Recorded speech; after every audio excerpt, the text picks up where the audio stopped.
کیسے زندگی، آؤ علماء سے پوچھ لیں، آئے جو مشکل پیش کوئی، آؤ علماء سے پوچھ لیں۔ الحمدللہ رب العالمین والصلاة والسلام علی سید المرسلین، اما بعد فاعوذ باللہ من الشیطان الرجیم، بسم اللہ الرحمن الرحیم۔ الصلاة والسلام علیک یا رسول اللہ، الصلاة والسلام علیک یا حبیب اللہ، الصلاة والسلام علیک یا نبی اللہ، وعلی آلک واصحابک یا نور اللہ۔ پیارے اور محترم اسلامی بھائیوں، دارالافتاء اہل سنت سلسلے میں مرحبا کہتے ہیں۔ مفتی سجاد صاحب ہمارے ساتھ موجود ہیں۔ انشاءاللہ عز و جل آج وراثت سے ہی متعلق ابتدائی طور پر انشاءاللہ کچھ سوالات ہم مفتی صاحب سے کریں گے۔ آپ ہمارے ساتھ رہیے۔ درود پاک کی فضیلت سنتے ہیں۔ نبی کریم صلی اللہ تعالی علیہ وآلہ وسلم نے ارشاد فرمایا، جو کوئی شخص مجھ پر دن بھر میں 50 مرتبہ درود پاک پڑھے، کل بروز قیامت میں اس کے ساتھ مصافحہ فرماؤں گا۔ صلو علی الحبیب صلی اللہ تعالی علی محمد صلی اللہ تعالی علیہ وآلہ وسلم۔ وراثت سے متعلق ہم نے 2 سلسلے آپ کے ساتھ کیے۔ ابتدائی طور پر جو کانسیپٹ تھا وہ الحمدللہ کلیئر ہو گیا، دینی چاہیے۔ اب دینے والے تو دیتے ہیں بہت سارے لوگ، لیکن دینے کے اندر بھی بعض دفعہ کچھ گناہ ہو جاتے ہیں، وراثت سے متعلق ہم سنتے رہتے ہیں۔ تو اگر دوبارہ سے ان گناہوں کا تذکرہ ہو جائے کہ عام طور پر وراثت کی تقسیم کے وقت کن کن گناہوں کا ارتکاب کیا جاتا ہے، وہ اگر معلوم ہو جائے۔ الحمدللہ رب العالمین والصلاة والسلام علی سید الانبیاء والمرسلین، اما بعد فاعوذ باللہ من الشیطان الرجیم، بسم اللہ الرحمن الرحیم۔ مال وراثت سے متعلق جو گناہ ہیں، ایک تو مال وراثت سے متعلق گناہ ہیں کہ وراثت سے متعلق کچھ ایسے اقدامات کیے جاتے ہیں کہ جن کی وجہ سے بندہ گناہ گار ہوتا ہے، ٹھیک ہے۔ اور دوسرا مال وراثت کی تقسیم میں کچھ کوتاہیاں، یہ دونوں الگ موضوعات ہیں۔ پہلی چیز یہ کہ عام طور پر مال وراثت کے تعلق سے جو گناہ عام طور پر لوگوں سے ہو جاتا ہے وہ وصیت سے متعلق ہے۔ وصیت، جی، عام طور پر شریعت نے جو اجازت دی ہے وہ یہ کہ ہر شخص کو اپنے تہائی مال میں سے، یعنی کل مال میں سے تہائی مال، تیسرا حصہ اس کی وصیت کرنے کا اختیار دیا ہے، ٹھیک ہے، اور وہ بھی غیر وارث کو۔ وارث کو وصیت کرنا جائز نہیں ہے، ٹھیک ہے، غیر وارث کے لیے وصیت کی اجازت دی ہے۔ اس میں عام طور پر ہوتا یہ ہے کہ لوگ کسی دنیاوی رنجشوں یا آپس میں لڑائی جھگڑے کی وجہ سے جب وصیت کرتے ہیں تو وصیت میں اپنے ورثاء کو محروم کر دیتے ہیں، حالانکہ بعض کو زیادہ دے دیتے ہیں، بعض کو کم دے دیتے ہیں، حالانکہ ان کی یہ وصیت جیسا کہ پہلے عرض کیا ہے یہ نافذ نہیں ہوتی ہے، لیکن وہ ایک قانونی ڈاکومنٹ ایسا بنا جاتے ہیں وصیت کے عنوان سے، جس سے بعض محروم ہو جاتے ہیں اور بعض کو جو ہے وہ انہوں نے دیا ہوا ہوتا ہے۔ تو جب وصیت کریں تو دنیاوی رنجش کی بنیاد پر جو ہے وہ کسی کو محروم کرنا یا ایسا ڈاکومنٹ بنانا یا ایسا اقدام کرنا کہ جس سے وہ قانونی طور پر محروم ہو اور دوسرے کو قانونی طور پر غلبہ حاصل ہو جائے کہ جی وصیت میرے نام پر ہے تو یہ سب کچھ میرا ہے، تو ایسا کرنا ناجائز اور گناہ ہے۔ ٹھیک ہے، اور اس کی بہت زیادہ مذمت بھی احادیث پاک میں بیان کی گئی ہے۔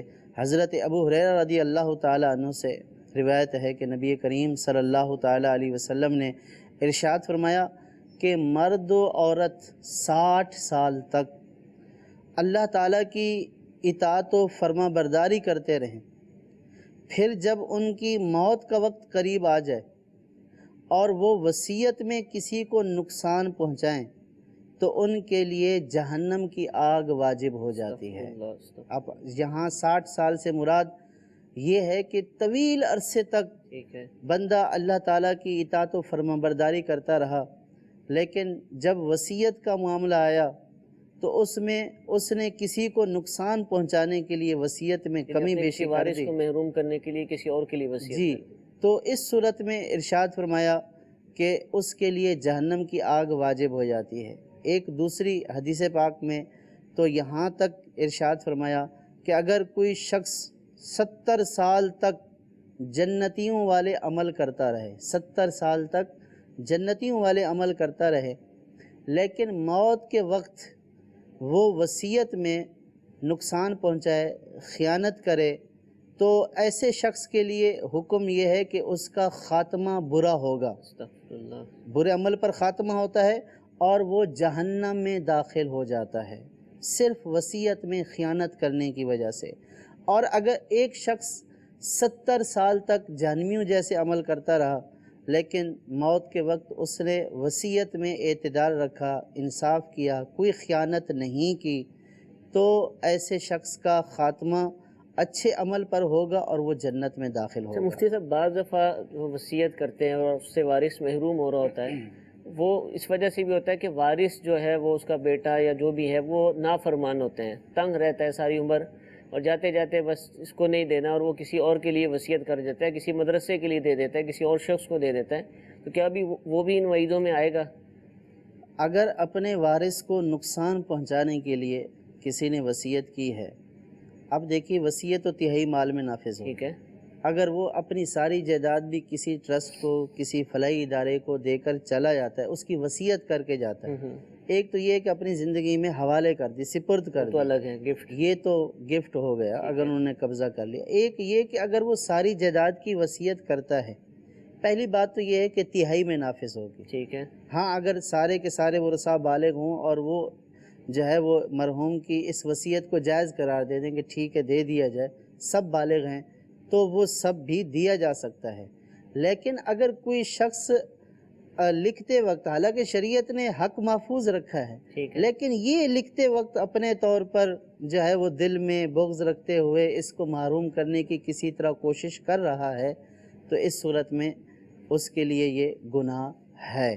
ٹھیک، ہاں، بعض صورتوں میں فقہاء نے اس بات کی اجازت دی ہے کہ اگر اولاد نافرمان ہے اور یہ پتہ ہے کہ اس کے پیچھے یہ اس کو گناہوں میں خرچ کرے گی، ٹھیک ہے، تو اب اس صورت میں اگر وہ کسی کو دے دیتا ہے کہ یہ کسی اچھے کام میں صرف ہو جائے، اپنی زندگی میں دے دیتا ہے، تو شرعاً اس صورت میں کوئی گناہ نہیں ہے۔ لیکن وصیت ساری پھر بھی نہیں کر پائے گا، لیکن وصیت ساری کرے گا بھی صحیح تو نافذ نہیں نافذ ہوگی۔ نہیں ہوگی۔ لیکن اصل بات دیکھیں کہ اس کی نیت کے اوپر حکم لگ رہا ہے صحیح، کہ یہ اپنے طور پر محروم کرنے کی کوشش کر رہا ہے، نقصان پہنچانے کی کوشش کر رہا ہے، اگرچہ کہ شریعت نے ورثاء کے حق کو محفوظ رکھا ہے، لیکن بندے کا اپنے طور پر نقصان پہنچانے کی کوشش کرنا، اس کے اوپر بھی پکڑ ہے، اس کے اوپر بھی گناہ گار ہوگا۔ جیسے کہا جاتا ہے نا کہ جب حضرت ابراہیم علیہ السلام کو آگ میں ڈالا گیا تو بعض جو ہے وہ جاندار ایسے تھے کہ جو پھونکے مار رہے تھے، ٹھیک ہے، ان کے حالانکہ اس پھونکوں سے ہونا کچھ نہیں تھا، ٹھیک ہے، آگ میں کوئی اضافہ نہیں ہونا تھا، صحیح، بس انہوں نے یہ عمل کر کے دشمنوں میں اپنا نام لکھوا لیا۔ صحیح، صحیح، اور بعض پرندے ایسے تھے کہ جو چونچ میں پانی لا کر اس آگ کے اوپر ڈال رہے تھے، ان کی اس چونچ والے پانی سے ہونا کچھ نہیں تھا، ٹھیک ہے، لیکن وہ خیر خواہوں میں شامل ہو گئے۔ تو بس آپ اس کو بھی ایسے سمجھ لیجئے کہ بعض اقدام بندے کے وہ ہوتے ہیں کہ اس اقدام سے ہوتا کچھ نہیں ٹھیک ہے، ہے، شرعی طور پر کچھ نہیں ہوتا ہے، لیکن جب وہ ایسا اقدام کرتا ہے کہ جس میں وارث کو محروم کرنے کی کوشش ہو، تو پھر اس کے اوپر ان وعیدوں کا حقدار ہوتا ہے کہ جو وعیدیں بیان کی گئی۔ ٹھیک ہے، ٹھیک ہے۔ اچھا، اس حوالے سے اور کوئی غفلت ہوتی ہو؟ جی، اب اس میں ایک گناہ تو یہ تھا، اچھا، یہ گناہ، دوسرا گناہ یہ تھا کہ وارثوں کو حصہ نہ دینا۔ ٹھیک ہے، اب وارثوں کو حصہ نہ دینے کی کئی صورتیں ہوتی ہیں، یعنی کہ بعض اوقات تو غفلت کی وجہ سے ہوتا ہے، بعض اوقات لا علمی کی وجہ سے ہوتا ہے، اور بعض اوقات ظلم کی وجہ سے ہوتا ہے۔ جیسے غفلت کی وجہ سے یہ ہوتا ہے کہ اگر کسی شخص کا انتقال ہو گیا تو اس کے بچوں نے آپس میں جائیداد تقسیم کر لی، اس کی والدہ موجود تھی، یعنی ان کی دادی یا دادا، تو انہوں نے اس کی طرف التفات ہی نہیں کی، یہ سمجھے کہ ان کا کوئی حصہ ہی نہیں بنتا ہے۔ تو ایسی صورت میں لا علمی میں، غفلت میں ورثاء کو ان کے حصوں سے محروم کرنا پایا جا رہا ہے۔ اور بعض اوقات جو ہے وہ ظلماً بھی محروم کیا جاتا ہے، یعنی جانتے بوجھتے ہوئے محروم کر دیا جاتا ہے، جیسے بیٹیوں کو، بہنوں کو حصہ نہ دینا، کہ والد کا انتقال ہو گیا تو بھائیوں نے آپس میں جائیداد تقسیم کر لی، بہنوں کو حصہ نہ دیا، تو یہ ظلماً نہ دینا جو ہے وہ پایا جا رہا ہے۔ اور جو مال وراثت میں اس طرح ظلم کرے کہ کسی وارث کا حصہ بنتا ہے اس کو نہ دے، اس کو اس کے حصے سے محروم کر دے، تو اللہ تبارک و تعالیٰ نے قرآن پاک میں واضح طور پر ارشاد فرمایا تلک حدود اللہ، کہ یہ اللہ کی حدیں ہیں۔ جو اللہ کی حدود کا خیال کرے گا اللہ تعالیٰ اس کو جنت میں داخل فرمائے گا کہ جس کے نیچے نہریں بہتی ہیں، وہ اللہ اور اس کے رسول کا فرما بردار کہلائے گا اور جنت میں داخل ہوگا۔ اور جو اللہ اور اس کے رسول کی مقرر کیا ہوا حدوں کو توڑے گا تو اللہ تعالیٰ نے اس کے لیے دردناک ذلت والے عذاب کی بشارت دی ہے کہ ایسے لوگوں کے لیے ذلت والا عذاب ہے اور یہ جہنم کی آگ کے حقدار ہیں۔ اور حدیث پاک میں ارشاد فرمایا کہ جو کسی وارث کو اس کے وراثت کے حصے سے محروم کرے اللہ تعالیٰ جنت سے اس کی میراث قطع کر دیتا ہے، یعنی جنت سے جو ہے اس کا حصہ منقطع کر دیتا ہے، کہ جو وارث کو اس کے میراث کے حصے سے محروم کرتا ہے گویا کہ جنت میں اس کی میراث ختم کر دی جاتی ہے۔ تو یہ کتنی بڑی وعید ہے۔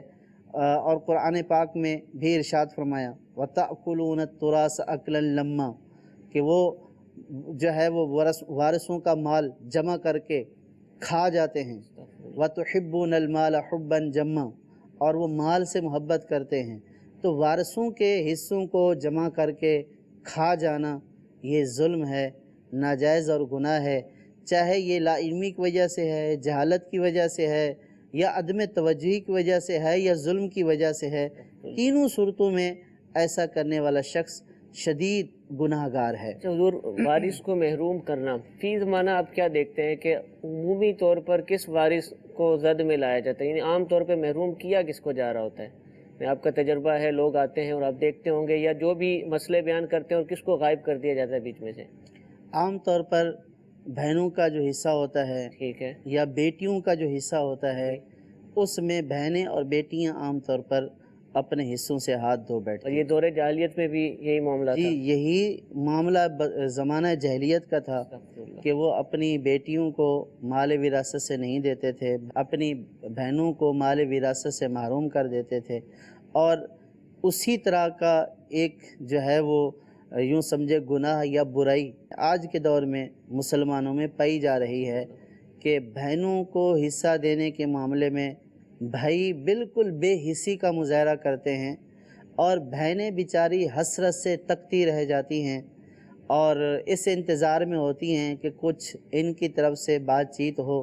یہ جو آپس میں بھائی والد کی وفات کے بعد آپس میں مال تقسیم کر رہے ہیں، جائیدادیں تقسیم کر رہے ہیں، کچھ ان کی نظر کرم ہماری طرف بھی ہو بولیں جائے۔ گی تو بری بن جائیں گی۔ ہاں، اب بولنا اس لیے کہ ایک تو شرما شرمی میں نہیں بولتی ہیں، ٹھیک ہے، دوسرا یہ کہ یہ بھی ڈر ہوتا ہے کہ چلو ابھی اگر بھائی سے حصہ نہیں مانگا تو ان کے گھر تک جانے کی تو ہمت ہو جاتی ہے، جی چلو کبھی کھانا پانی، کبھی چائے وغیرہ، یا رشتہ تعلق قائم ہے۔ ٹھیک ہے، پھر یہ بھی ہوتا ہے کہ عام طور پر بھائی ہی جو ہے والد کے گھر پر قابض ہوتے ہیں، تو بہنوں کی یہ بھی خواہش ہوتی ہے کہ چلو والدین کی نشانی موجود ہے، اب بھائیوں سے اگر مطالبہ نہیں کریں گی تو کم از کم اس گھر تک جانا تو ہو جائے گا، اس گھر کے اندر قدم رکھنا تو نصیب ہو جائے گا۔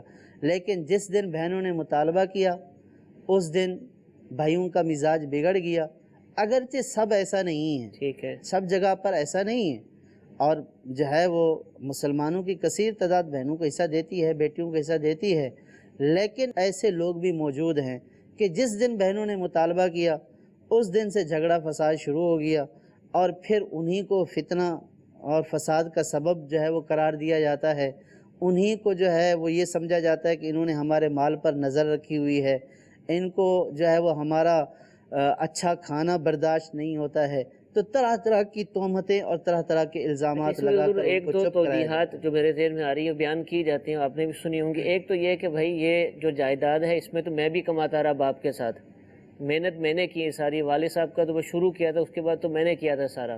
نمبر دو یہ کہ ہم نے تو اپنی بہن کی شادی میں خرچ کر تو دیا ہے سارا کچھ، چاہے والد کی زندگی میں شادی ہوئی یا ان کے انتقال کے بعد۔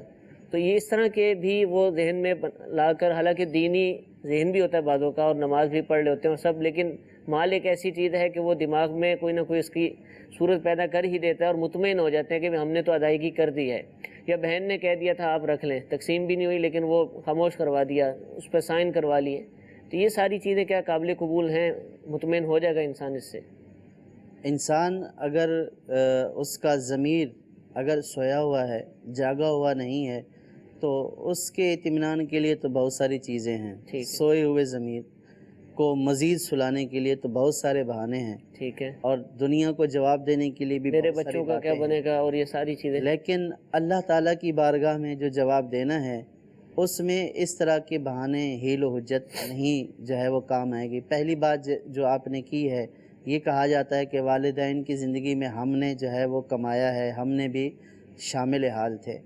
تو فقہا نے بیان کیا ہے کہ اگر بچہ جو ہے وہ والد کے ساتھ کاروبار میں شرکت کرتا ہے، جو کاروبار ہے والد صاحب کا، اس کے والد صاحب کے ساتھ ہاتھ بٹاتا ہے، تو اس کی حیثیت معاون اور مددگار کی ہے۔ ٹھیک ہے، وہ ساری چیز والد صاحب ہی کی قرار پائے گی، اور بیٹے کی حیثیت معاون اور مددگار کی ہوگی، ٹھیک ہے، اور جو کچھ کمایا وہ والد کا قرار پائے گا شرعی اعتبار سے۔ ٹھیک ہے، بیٹے کا اس میں کچھ نہیں ہے۔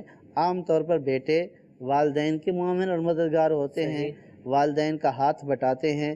تو جس طرح بیٹے معاون اور مددگار ہوتے ہیں باہر کے کاموں میں، اسی طرح بیٹیاں بھی تو گھر میں معاون اور مددگار ہوتی تو ہیں، کام کرتی ہیں۔ گھر کا کام کرتی ہیں، اور بھائی کا، والدین کے سارے جو اندرونی معاملات ہوتے ہیں، کھانا پکانا اور یہ ساری چیزیں تیار کر کے دینا، یہ ساری بہنیں ہی تو کرتی ہیں۔ اب اگر بھائی یہ کہے کہ ہم معاون اور مددگار رہے والد کے، تو پھر بہن بھی جو ہے وہ روزانہ کا کھانے بنانے کی اجرت کے اعتبار سے اگر حساب کرے تو کم از کم اس کا بھی اتنا بنے گا جتنا بھائی دعویٰ کر رہا ہے۔ ٹھیک ہے، تو لیکن کوئی بھی بیٹی، کوئی بھی بہن گھر میں جو کام کرتی ہے وہ اس کو نہ اجرت سمجھتی ہے بے شک، اور نہ کبھی اس کی طرف سے اجرت کا دعویٰ ہوتا ہے۔ ٹھیک ہے، یعنی یہ بھی ذہن میں بھی نہیں آتا حضور۔ یہ بھی مردوں کے لیے، ان مردوں کے لیے ڈوب کر مرنے کا مقام ہے کہ جو اپنے بہنوں اور بیٹیوں کا حصہ دبا لیتے اور کہتے ہیں کہ ہم نے تو والد کے ساتھ کام کیا، تو ان کی جوان مردی کہاں چلی جاتی ہے؟ ان کی بہنوں نے شانہ بشانہ ہو کر گھر کے کاموں کو سنبھالا، انہوں نے کبھی آج تک میں نے نہیں سنا کہ کوئی بہن یا بیٹی یہ دعویٰ کر رہی ہو کہ ہم نے جو گھر سنبھالا ہے اس کی ہمیں اجرت دی جائے۔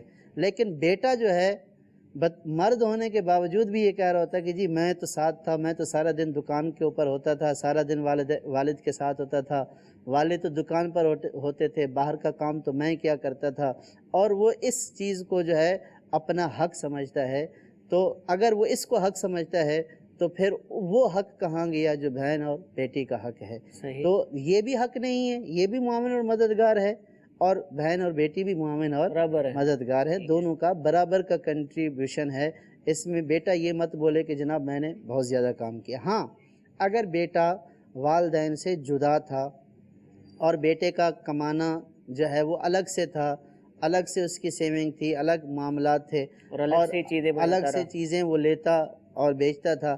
اب اس صورت میں اگر بیٹے نے جو ہے وہ کوئی چیز لی ہے، پلاٹ لیا ہے، مکان لیا ہے، اور پھر لینے کے بعد میں والدین کو ویسے رہنے کے لیے دے دیا ہے، تو اب دیگر بہن بھائیوں کا اس کے اوپر کوئی حق نہیں بنتا ہے۔ یہ تو صورت ہو گئی کہ بیٹے کا یہ دعویٰ کرنے کی جی ہم نے کمایا ہے۔ تو اس میں بعض صورتوں میں حق بنتا بھی ہے اور بعض صورتوں میں حق نہیں بنتا، اس میں پھر پوری تفصیل ہے، اس کو دیکھا جائے گا کہ جو دعویٰ کیا جا رہا ہے وہ کس اعتبار سے۔ ٹھیک ہے، دوسری اہم اور جو مطلب ہے کہ شرم والی بات ہے ہمارے اس معاشرے کے لیے، وہ یہ کہ عام طور پر جب بھی کوئی جو ہے وہ مرد مسئلہ پوچھنے کے لیے آتا ہے دارالافتاء میں، تو وہ ٹھک سے بولتا ہے کہ جی ہم اتنے بھائی ہیں، اتنی بہنیں ہیں، اور بہنوں کی والد نے زندگی میں شادی کر دی تھی.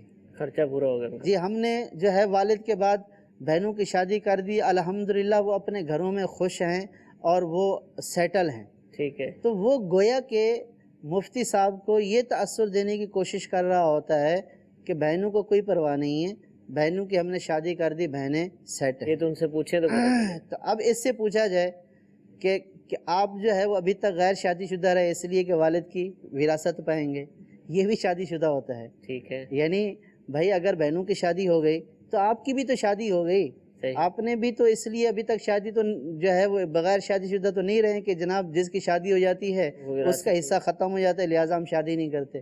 حالانکہ ہمارے معاشرے میں جو بیٹوں کی شادی کے اوپر جو خرچ ہوتا ہے وہ بیٹیوں کے مقابلے میں کہیں زیادہ ہوتا ہے. ٹھیک ہے. بہت زیادہ خرچ کیا جاتا ہے. بیٹوں کی خوشی ہے, پہلے بیٹے کی خوشی ہے, آخری بیٹے کی خوشی ہے, تو بیٹوں کی خوشی کے نام پر بہت زیادہ خرچ کیا جاتا ہے بنسبت بیٹی کے. ہاں بعض برادریوں میں بیٹیوں کے اوپر زیادہ خرچ کیا جاتا ہے کہ جہیز کا زیادہ جہیز دینے کا ایک رسم جو ہے وہ چلی ہے. ہو سکتا ہے کہ ان کے ہاں بیٹیوں کے اوپر زیادہ خرچ ہو, لیکن عمومی طور پر دیکھا جائے تو شادیوں میں بیٹوں کے اوپر زیادہ خرچ ہوتا ہے.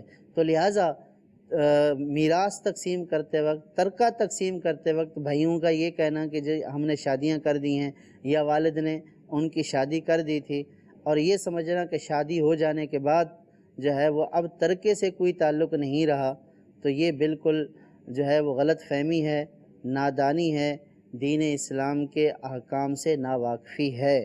جس طرح شادی ہو جانے کے بعد بیٹی کا رشتہ ختم نہیں ہوتا, وہ بدستور باپ ہی رہتا ہے, تو اسی طرح شادی ہو جانے کے بعد اس کا ترکے سے بھی حصہ ختم نہیں ہوتا. تو یہ یعنی یہ دیکھ لے بیٹا کہ جب اس کی شادی ہو گئی ہے اور والدین نے اس کی شادی کے اوپر خرچ کیا تو یہ مدعی ہے, دعویٰ کر رہا ہے کہ جناب مجھے ملے, تو پھر بیٹی کو کیوں نہیں ملے گا؟ تو بیٹی کا بھی حصہ بنتا ہے. ہاں الا یہ کہ والدین انتقال کر گئے, اب جو ہے وہ بہنوں کا حصہ تھا, بھائیوں نے ان کا جو ہے وہ شادی کرتے وقت ان کو واضح طور پر یہ کہہ دیا کہ جی ہمارے پاس تو کچھ نہیں ہے, آپ کا جتنا حصہ بنتا ہے اس میں سے ہم آپ کی شادی کر دیتے ہیں. تو اگر یہ واضح صراحت کے ساتھ اخراجات کیے اور وہ اخراجات اتنے ہیں کہ جو ان کے حصے کے برابر ہیں اور وہ اس کے اوپر راضی بھی تھیں, تو یہ پہلے بتایا ہو, پہلے بتا کر, تو اس صورت میں ٹھیک ہے کہ انہوں نے اپنا حصہ یوں وصول کر لیا. لیکن دنیاوی ناک رکھنے کے لیے یہ بھی نہیں کرتے ہیں. ٹھیک ہے. کیونکہ عام طور پر اگر یہ کریں گے تو پھر لوگ یہ بولیں گے کہ دیکھو بہن کی شادی کی ہے اور اس کی شادی اس کے حصے میں سے کی ہے.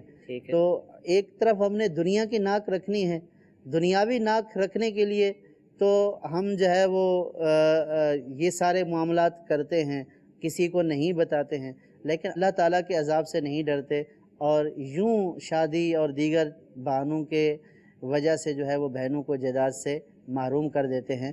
تو یاد رکھیے کہ جس کا حصہ ہو چکا ہے تو وہ جب تک حصہ اپنا نہ لے لے اس وقت تک وہ حصے سے محروم نہیں ہو سکتا. ٹھیک ہے. مزید بھی انشاءاللہ بہنوں کے حوالے سے, بیٹیوں کے حوالے سے کچھ سوالات ہیں, ایک کال سلسلے میں شامل کرتے ہیں. جی کہ تنخواہ میری سیلری جو ہے 17,000 یا 18 کے قریب ہے, اس پر تھوڑا کاروبار بھی میں کرتا ہوں, تو کس طریقے سے زکوٰۃ نکال سکتا ہوں؟